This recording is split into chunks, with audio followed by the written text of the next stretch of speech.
Hindi natin alam kung kailan darating ang mga sakuna tulad ng lindol, kaya mahalagang handa tayo sa mga ganitong klase ng kalamidad.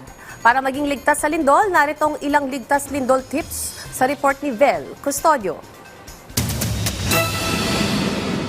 Kung nasa loob ng bahay, paaralan o opisina, huwag agad tumakbo palabas. Mas posibleng maaksidente dahil sa mga bumabagsak na gamit o pader malapit sa pintuan. Drop, cover, and hold.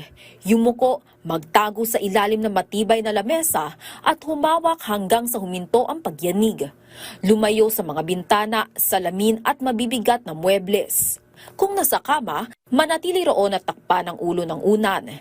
Kung nasa matataas na gusali, huwag magmadaling tumakbo sa hagdan o elevator habang lumilindol. Kung naabutan naman sa sasakyan, huminto sa labas ng lugar, malayo sa tulay, puno at poste. Manatili sa loob ng kotse hanggang matapos ang pagyanig at makinig sa radyo para sa mga anunsyo.